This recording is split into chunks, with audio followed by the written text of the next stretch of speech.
নমস্কার, আমার চ্যানেল পাঁচফোড়নে আবার সকলকে জানাই স্বাগত। আজকে আমার নতুন ভিডিও আপনাদের জন্য।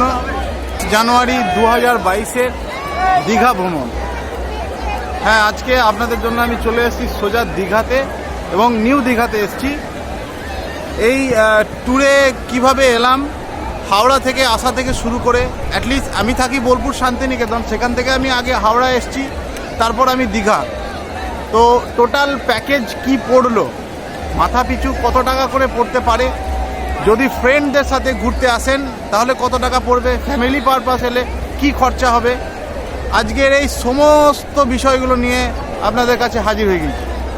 তো ব্যাপার যেটা হচ্ছে, এখানে লজ ভাড়া থেকে শুরু করে খাওয়া দাওয়া, ঘোরা, কী কী সিন, সাইট সিন আছে সমস্ত কিছু, এবং দীঘার বর্তমান পরিস্থিতি কি হয়ে আছে এখন, কতটা ভিড় দীঘাতে, এবং সারা জানুয়ারি মাসটা কতটা ভিড় হতে পারে, এই সমস্ত বিষয়গুলো নিয়ে আজকে ভিডিও আপনাদের জন্য। বেশি কথা একদমই বাড়াবো না, কারণ আমি সমুদ্র সৈকতে আছি। কিভাবে এলাম দীঘা এবং কিভাবে এখানে পৌঁছালাম, এই সমস্ত বিষয়গুলো এবার আপনারা দেখুন। ভিডিওর সাথে ভালো লাগলে অবশ্যই লাইক এবং সাবস্ক্রাইব করুন। প্ল্যাটফর্মের উদ্দেশ্যে বেরিয়ে পড়েছি, রাস্তাতে হাঁটছি, একটাও লোক নাই রাস্তাতে, রাত্রিবেলাতে সবাই মিলে, বন্ধু মিলে হাঁটছি। আমার সব বন্ধুরা যাচ্ছে একসাথে দীঘা। তো আমরা এখন বোলপুর থেকে রওনা দিচ্ছি হাওড়ার উদ্দেশ্যে।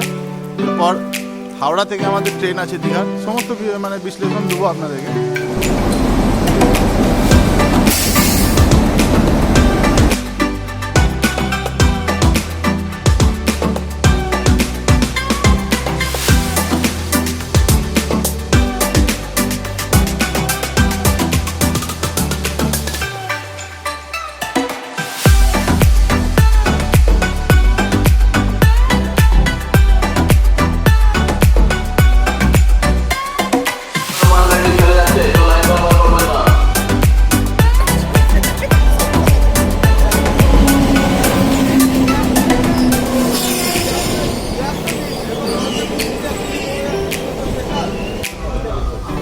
অবশেষে ট্রেনে সিট পেলাম, বসে পড়লাম ট্রেনে। এবারে হাওড়ার উদ্দেশ্যে রওনা হচ্ছি। ঠিক আছে, অনেক রাত হয়ে গেছে, এখানে ঘুম পাচ্ছে, তো ঘুমিয়ে পড়ি। যেতে যেতে যদি একটু ঘুম পাই, তারপর বাকি কথা আবার সকালবেলায় দেখা যাবে।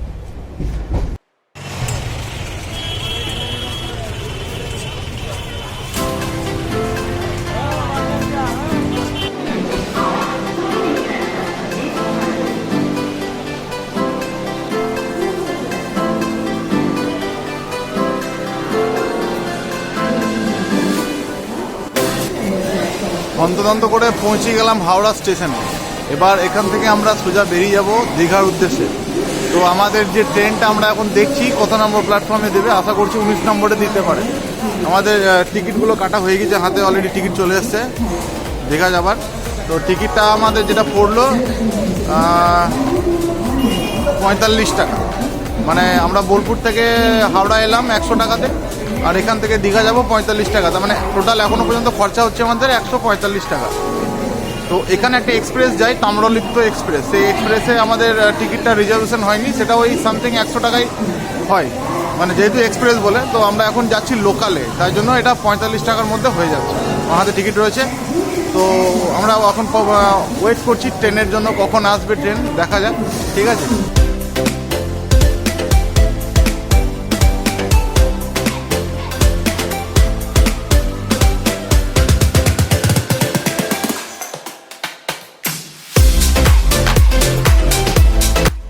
ট্রেনে আপাতত চাপা হয়ে গিয়েছে। এবার এখান থেকে মোটামুটি ট্রেনটা ছাড়বে, তারপর আমরা মেছেদা পৌঁছাবো মোটামুটি ধরে রাখুন আপনি 7:30 থেকে 8টার মধ্যে।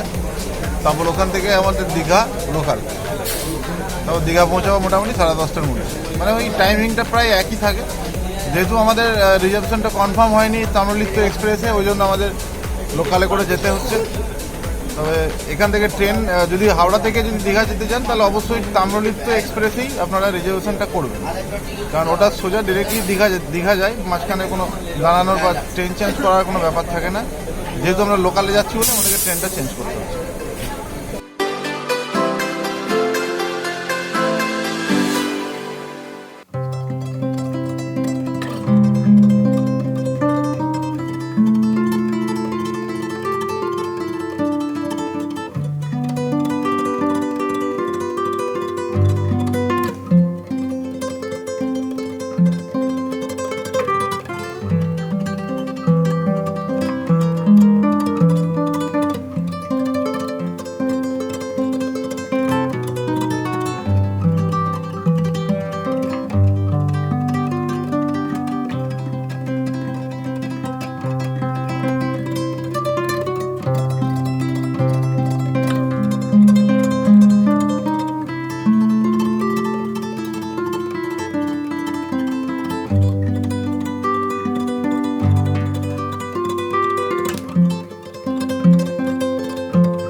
রুম পাওয়া গেল। আমরা এই লজের মধ্যে চলে এসেছি। রুমটা আমাদের পড়লো মোটামুটি ওই 2300 টাকা সামথিং পড়লো, 2300 টাকার মতো। 8 জনাই আমরা এই রুমের মধ্যে থাকবো। রুম পড়লো আমাদের পার হেড মোটামুটি আপনার ওই 300 টাকা করে। টায়ার্ড হয়ে গেছি, এরপর আমরা এখান থেকে সোজা যাবো বিচের উদ্দেশ্যে। তার আগে আমরা একটু ব্রেকফাস্ট বা কিছু একটা হালকা করে কোনো খাবার খেয়ে নেবো, তারপর একদম সমুদ্রের বিচের দিকে যাব। নেক্সট ভিডিও সমুদ্রের বিচ।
কত করে দাম?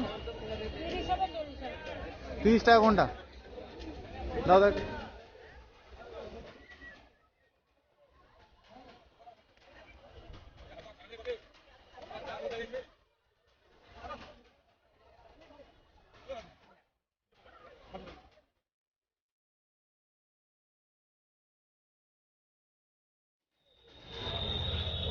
লজে এসে একটু ফ্রেশ ট্রেশ হয়ে নিলাম। এবার আমরা একটু দুপুরের খাবারের দিকে বেরোলাম, মানে কোথায় খাবার পাওয়া যায় ভালো রেস্টুরেন্টে, কী কী খাবার খাবো এবং কত টাকা করে কী দাম পড়বে খাবারের, সমস্ত ডিটেলস থাকবে।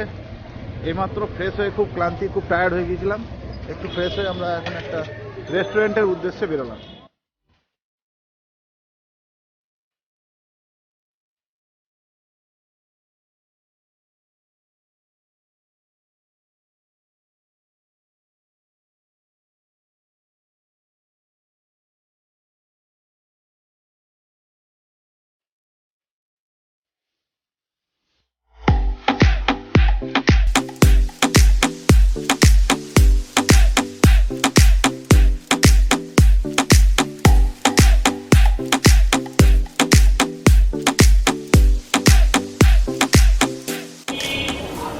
দুপুরের ভাতটা হয়ে গেল খাওয়া, 100 টাকা মাত্র।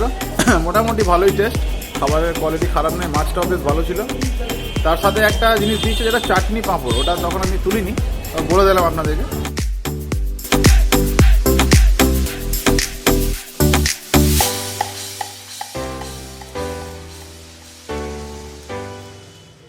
সকাল থেকে দুপুর পর্যন্ত এদিক ওদিক করার পর একটু রেস্ট নেওয়ার পর এখন সন্ধ্যাবেলায় আমরা বেরিয়ে পড়েছি ওল্ড দীঘার উদ্দেশ্যে,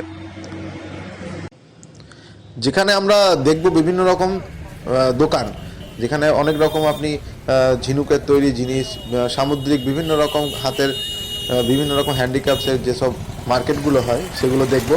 প্লাস আমরা দেখব ওখানে কিছু ফিশ মানে মাছের ভাজা মাছের দোকানগুলো, প্লাস আশেপাশের সমস্ত ভিউটাই থাকবে এর মধ্যে। তবে ভিডিওটা একটু অনেক বড় হয়ে যাচ্ছে, আসলে ব্যাপারটা পুরোটাই দেখানোর চেষ্টা করছি, তাই ভিডিওটা একটু বড়। ভিডিওটা দেখতে আপনাদের নিশ্চয়ই ভালো লাগছে, আর পুরোটা দেখলে পরেই পুরো দীঘার রিভিউটা আপনারা পাবেন। তাই আমার এটাই অনুরোধ যে আপনারা পুরো ভিডিওটাই দেখুন, নিশ্চয়ই আপনাদের ভালো লাগবে। আর আমার এই চ্যানেলটিকে অবশ্যই কিন্তু সাবস্ক্রাইবটা করে দিন, সাবস্ক্রাইব প্লাস আপনাদের মতামত, কমেন্ট, লাইক অবশ্যই করবেন।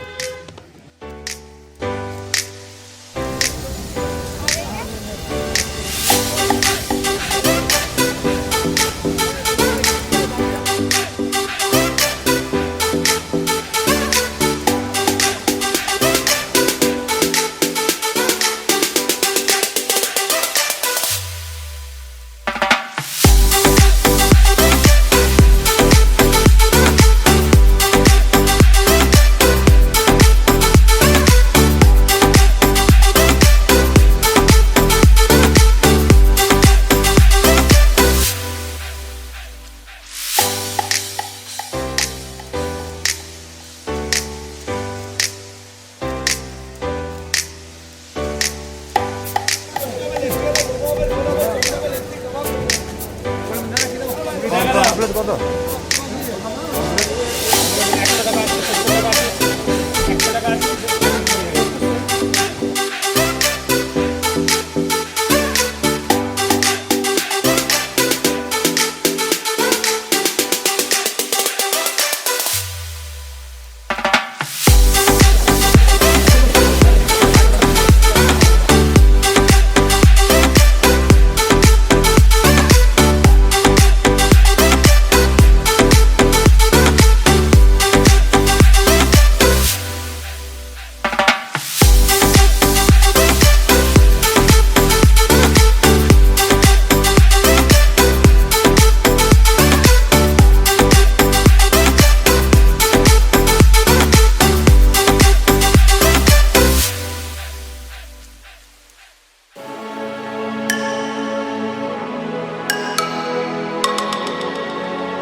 গুড মর্নিং ফ্রেন্ডস, আজকে নেক্সট দিনে আমরা ঘুম থেকে উঠে পড়েছি। ঠিক সকাল সকাল বেরোবো, মোটামুটি প্রায় 5:30 6টা বাজছে।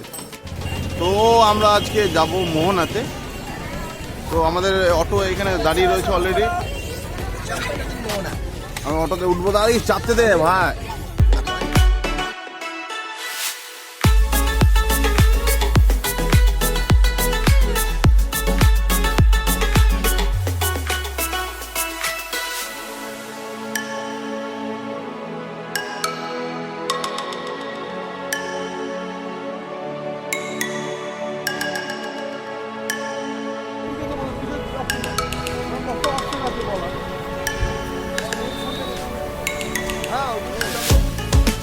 তো আমরা নদীর মোহনা দীঘাতে পৌঁছে গেছি। আমাদের হোটেল থেকে এখানে আসতে খুব জোর 5-10 মিনিট মতন লাগলো। আর আমাদের জনপ্রতি ভাড়া পড়লো আসা যাওয়া, মানে এখান থেকে মানে এখানে নামানো প্লাস এখান থেকে আবার নিয়ে যাওয়া 50 টাকা পার হেড। তো 30 টাকা করে ওরা হিসাব মতন নেয়, যেহেতু আসা যাওয়া করছি তাই 50 টাকা করে নেবে। 40 মিনিট মতন টাইম দেবে, তার মধ্যে আপনি মোহনা ঘুরে কমপ্লিট করে নেন, ঠিক আছে। তো বেশ অনেক বড় জায়গা, একবারে তো ঘুরে মানে হেঁটে হেঁটে ঘুরতে হবে। চারিদিকে একদম উদাম সমুদ্র, একদম বালির চর। আরও দেখাচ্ছি আপনাদেরকে, পুরোটাই দেখাবো। আর যেটা এখানে সবথেকে একটা লোভনীয় জিনিস সেটা হচ্ছে যে এখানে প্রায় সমুদ্রের মাঝখান করে একটা রাস্তার মতন করা হয়েছে, যেখানে অনেকটা আপনার মুম্বাইয়ের মেরিন ড্রাইভের মতন ওটা মানে একটা সৌন্দর্য দেওয়ার চেষ্টা করেছে। তো সেখানটা আমরা নিয়ে যাবো আপনাদেরকে, আমার সঙ্গে থাকুন ভিডিওতে। তবে আজকের দিনটা হচ্ছে লাস্ট দিন। আজকে আমরা মোহনা দেখার পর আর কিছু কেনাকাটি আমার ফ্রেন্ডরা করবে, সেগুলো কমপ্লিট করে আমরা এখান থেকে রওনা নেব। তো আর এমনি কত টাকা কি খরচা হলো টোটাল ভিডিওতে আমি দেখিয়েছি, তাও আমি আপনাদেরকে একবার পুরো ডিটেলসটা বলে দেবো যে কোথায় কি কত টাকা খরচা হলো, তাহলে আপনাদের এখানে আসতে মানে সুবিধা হবে।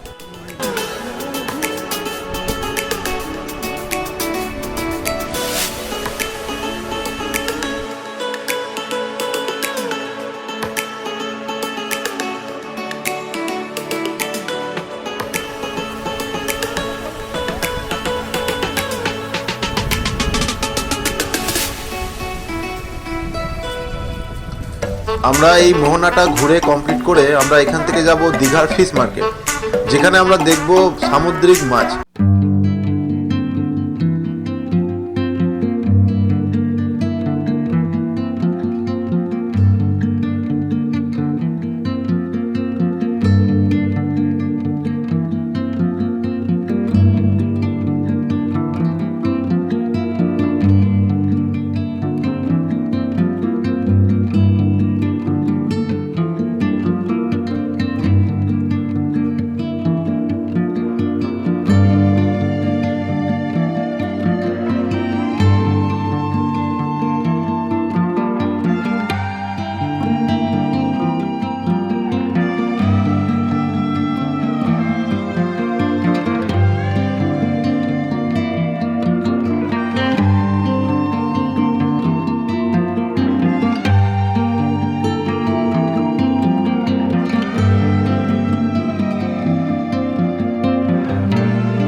অবশেষে বাড়ি যাওয়ার পালা। এবার আমরা মোটামুটি যা ঘুরলাম, নিউ দীঘা, ওল্ড দীঘা, মোহনা এবং দীঘার যেটা সব থেকে বড় মাছ মার্কেট, মাছ বাজার, সেটা। তারপর করলাম খাওয়া দাওয়া, আসা যাওয়া। এবার যেটা মেন কথা হচ্ছে যে এখান থেকে আমাদের কত টাকা মতন খরচা হলো। আমি আপনাদেরকে বলেছিলাম যে যাওয়ার আগে আমি আপনাদেরকে বলে দেবো যে টোটাল কত টাকা আমার পড়লো। এবার ধরুন আমরা এসেছিলাম 8 জন, আমার সব ফ্রেন্ড মিলে আমরা এসেছিলাম। ফ্যামিলি নিয়েও বলবো কত টাকা পড়েছে, ফ্রেন্ডদের নিয়ে কত টাকা পড়েছে সেটাও বলবো আপনাদের। প্রথম কথা হচ্ছে আমি এসেছি বোলপুর শান্তিনিকেতন থেকে, কারণ আমার ওখান থেকে ট্রেন ভাড়া পড়েছে 100 টাকা হাওড়া পর্যন্ত। এবার যারা হাওড়া থেকে ট্রেন ধরবে সোজা দীঘার জন্য, দুটো ট্রেন মানে দু রকম ট্রেন হয়, একটা হচ্ছে লোকাল আর একটা হচ্ছে এক্সপ্রেস। তো এক্সপ্রেস যেটা হচ্ছে সেটা হচ্ছে আমাদের তাম্রলিপ্ত এক্সপ্রেস। সেটা অলরেডি আপনাকে 1 মাস 1.5 মাস আগে থেকে বুক করতে হবে, রিজার্ভেশন করতে হবে। যদি আপনি রিজার্ভেশন না করে থাকেন তাহলে আপনার টিকিট কনফার্ম হবে না, যেটা আমাদের সাথে হয়েছিল, কারণ আমাদের টিকিট কনফার্ম হয়নি। তো আমরা যেটা করলাম লোকাল ধরে এলাম। লোকাল আমাদের ভাড়া পড়লো দীঘা পর্যন্ত 45 টাকা। হাওড়া থেকে এলাম মেছেদা, মেছেদা থেকে এলাম আমরা সোজা দীঘার উদ্দেশ্যে। দুবার ট্রেন চেঞ্জ করতে হয়, তো সেখানে আমাদের টোটাল পড়লো 45 টাকা করে পার হেড। তারপরে এলাম রুম। এবার এখানে রুম যেহেতু আমরা 1 জানুয়ারিতে এসেছি, তো অনেক সময় লেগে গেল আমাদের এখানে রুম খুঁজতে। তো যেটা ঘটনা হচ্ছে যে আমাদের 8 জন মিলে আমরা একটা বড় ডরমেটারি রুম নিলাম। সেই রুমটাতে আমাদের টোটাল রুম ভাড়া পড়লো ওই সামথিং 2300 টাকার মতন। একটাই বড় রুম নিয়েছিলাম। তো এবার আমাদের পার হেড যদি ধরি তাহলে 400 টাকা মতন আমাদের পড়ছে পার হেডে। তাহলে ওইদিকে আমাদের 45 টাকা আর এদিকে 400 টাকা। তারপরে এবার সাইড সিন, টোটো ভাড়া, এগুলো আপনি ধরে রাখুন 30 টাকা 20 টাকা করে আপনার টোটো ভাড়া হবে। সেগুলো আপনি আরও 100 টাকা অ্যাডিশনাল ধরে রাখুন। তারপর রইলো খাওয়া দাওয়া, আপনি যেরকম খাবার খেতে পারেন। যেমন সেদিন আপনাদের দেখালাম কাতলা দিয়ে ভাত খেলাম, আমাদের 100 টাকা করে পড়লো। তো ওইদিকে আমি ধরলাম 100 টাকা দিনের বেলায়, আর ব্রেকফাস্ট করলাম 50 টাকা, 150 টাকা, আমি 200 টাকাই ধরলাম, 200 টাকা। তারপর এবার ধরুন ছেলেদের একটু এক্সট্রা খরচা থাকে, এই ধরুন অনেক কিছু থাকে, স্মোকিং ফোকিং এক্সট্রা, ওগুলো আপনাদের অ্যাডিশনাল নিজেদের ব্যাপার, আপনারা করতেও যান, খরচা করতে পারেন না করতে পারেন। তো এগুলো যদি বাদ দিয়ে যদি খাওয়া দাওয়া শুধু ফুডিং লজিক ধরি তাহলে আমাদের 400 টাকা, ওদিকে 45 টাকা, আর এদিকে আমাদের ডে আর নাইট ওই 200 টাকা ধরুন খাওয়া দাওয়া। দুবেলা যদি ভাত রুটি খেতে চান আমি ওটা 300 টাকা ধরলাম। তাহলে 300 আর 400 হচ্ছে আমাদের 700 টাকা, 745 টাকা। এরপর আবার যাওয়া আবার 45 টাকা ট্রেন ভাড়া। তো সব মিলিয়ে আমাদের 1000 টাকার মতন যদি আপনি আনেন তাহলে 1000 টাকাতে আপনি ভালোভাবে দীঘা ঘুরে যেতে পারবেন, যদি ফ্রেন্ড মিলে আসেন। আর যদি ফ্যামিলি নিয়ে আসেন তাহলে আপনাকে রুমটা যেটা হচ্ছে সিঙ্গেল নিতে হবে, যেটা আপনার 1200 টাকা, 1000 টাকা এবং 1500 টাকার মধ্যে এখানে রুম পেয়ে যাবেন। তো এবার রুম যেমন নেবেন সেরকম হবে মানে আপনার ভাড়া। আপনি ডিলাক্স রুমও নিতে পারেন, নর্মাল রুমও নিতে পারেন, নন এসি এসি নিতে পারেন, সব আলাদা আলাদা চার্জ। তবে মোটামুটি 1000 টাকা থেকে আপনি ভালো মানে ফ্যামিলি পারপাসের জন্য 1000 থেকে আপনি ভালো রুম পাবেন। 1000, 1500, 2000, এবার আপনি যেমন খরচা করতে পারেন। একদিনও হলে একদিন, 2 দিন হলে 2 দিন, সেটা এক্সট্রা খরচা আপনার পড়বে। তবে যাতায়াত আপনার হাওড়া থেকে যদি আসেন তাহলে আপনার 100 টাকার মধ্যে যাওয়া আসাটা অন্তত হয়ে যাবে। তাহলে আপনাদেরকে সমস্ত ডিটেলস দিয়ে দিলাম যে কীভাবে আমাদের কী খরচা হলো না হলো, সমস্ত ডিটেলস দিয়ে দিলাম। এবার আমরা এখান থেকে বাড়ির উদ্দেশ্যে রওনা হব।